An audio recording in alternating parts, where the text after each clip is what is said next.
Hey, what's up guys? It's your boy Spro, and I'm here with the Strand Jedi build today. I normally don't make videos like this, but I wanted to give you guys an alternative to running Void Hunter. In my opinion, the Void Hunter is great for keeping you alive if you're a newer player, but I don't think it truly unleashes the full power of what a Hunter is able to do in the sandbox.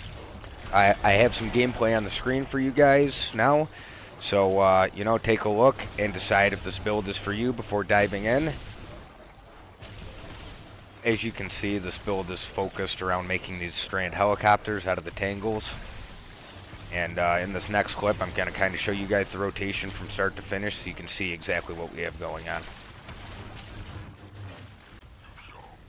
You'll see right here, I open up with my lightsaber, start smashing away, make my first tangle. I'm going to throw this, I'm going to grapple melee, and then just continue swinging. I have my tangle backing me up. And as you see right back there, I made another tangle. And another one. See, I throw my knife at this one, I catch it. There's two more tangles. Throw in a shoulder charge. And we are just slaying out. We have tangles everywhere. This is on Grandmaster difficulty, and we're just clearing everything out of here. No problem at all. I think this is much better than the Void Hunter build that's popular right now, but I'll let you guys be the judge.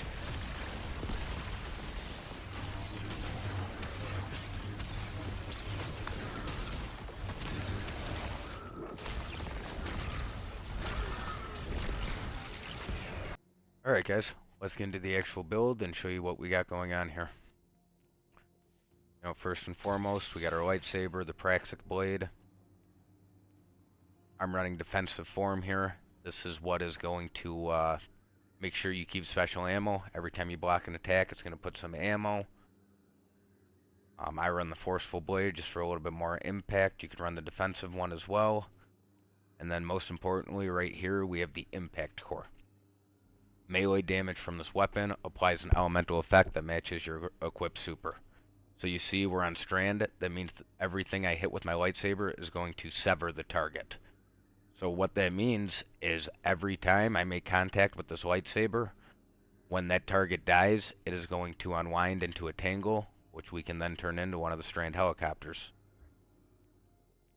For my energy weapon, I got the summoner here, but I'm not going to lie to you. You can kind of use whatever you want here. You're not going to be using it much. You're mostly going to be swinging your Praxic Blade, so this one's dealer's choice.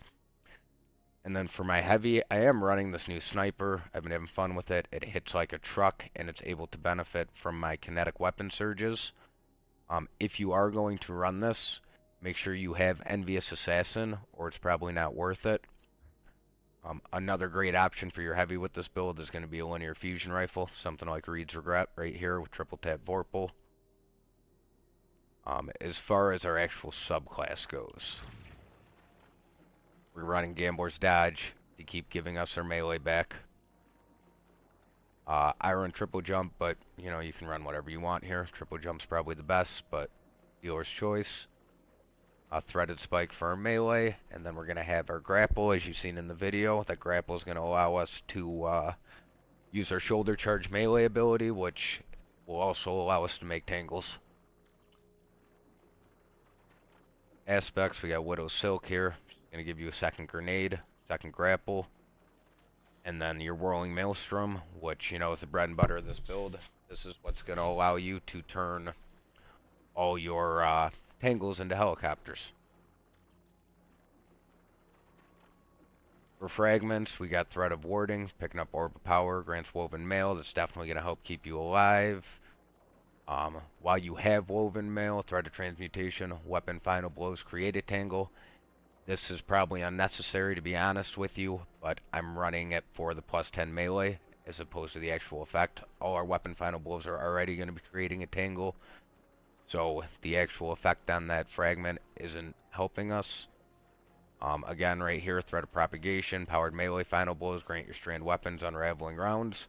I don't even have any strand weapons on, but the plus 10 melee is going to be huge for the build, so I chose to run this.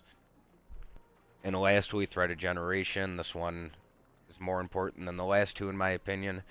Dealing damage generates grenade energy. That's what's going to keep your grapple coming back, which is going to allow you to shoulder charge into people and create tangles. So, as you can see, we have 3 ways that we can create tangles right now. It's going to be from our Praxic Blade with the impact core. It's going to be with the threaded spike. Anything we hit with the threaded spike is going to turn into a tangle, as well as anything you shoulder charge into with your grapple ability. So with that out of the way, let's get into the actual mods and the build we're running. Alright, so first and foremost, our exotic we are running is going to be the Moray, I don't know how to say it. Threaded Spike, which is your powered melee, can bounce 2 tangles, detonating them and returning immediately.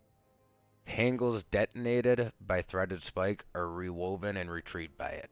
Catches without a tangle refund extra melee energy. So what this means is every time we create a tangle, we can throw our powered melee at it, and that will detonate the tangle into one of the helicopters, and then when our throwing knife comes back, as long as we catch it, that will give us a second tangle.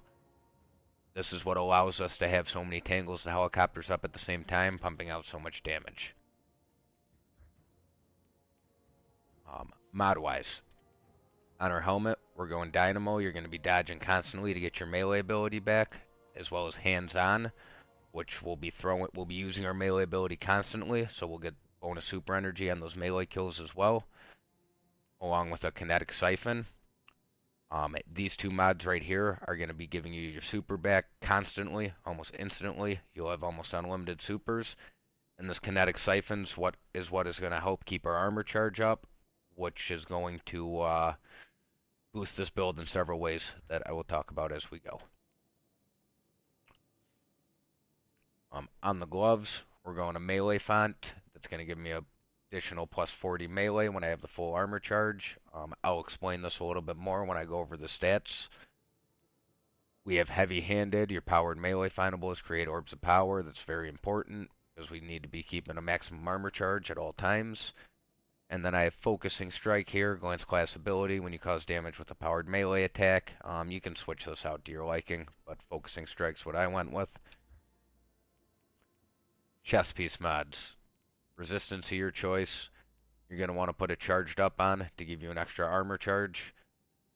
And then a loosened blades as well to buff your swords a little bit, give you a little bit better of a charge rate.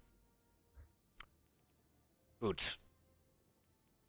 2 kinetic weapon surges, very important. We're always going to have max armor charge, and that's going to boost the damage of our sniper, and more importantly, our Praxic Blade. And then the last slot I put in Innervation, reduces grenade cooldown each time you pick up an orb. This isn't necessary, you could swap this out with something else if you'd like, but this is just what I went with.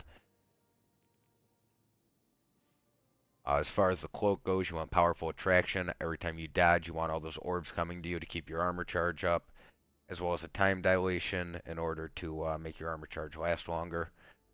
And then lastly, a Reaper, which is going to generate orbs after you dodge and get a kill, which is going to be constantly. That's very important as well. As far as the stats go, you need 100 weapons to buff this Praxic Blade damage further, as well as 100 intellect, which is what's going to constantly give you your super. After you have those 2 things out of the way, you're going to want to, have 70 or 80 class and 70 or 80 grenade, and then you're going to want to dump the rest into melee, which you see my melee's at 129 right now, but I have the melee font on my gloves, which is going to give me additional melee stat when I have my armor charges, so that my melee is really 169, which is going to buff the damage of my powered melee attack, as well as my shoulder charge off the grapples. Alright guys, now we're going to get into the actual gameplay loop. With this build, you don't have to follow this gameplay loop to a T. You have a lot of offensive capability and options, but if I was going to do this optimally, this is what I would do. We're going to come with the lightsaber, get our first kill, create a tangle, I'm going to back up, throw the knife at it, catch the knife, we have 2 tangles, I'm going to throw the tangle, I'm going to grapple onto it, I'm going to shoulder charge, while my lightsaber keeps slaying, it's going to make more tangles, another one, and we just keep going all the way through. That's it. Then you get your super pretty quick. Pull that out, keep slaying, and that's it. If you guys liked the video or found this build useful, drop me a like and a sub, and let me know if you guys got any questions. Happy to answer 'em. Peace.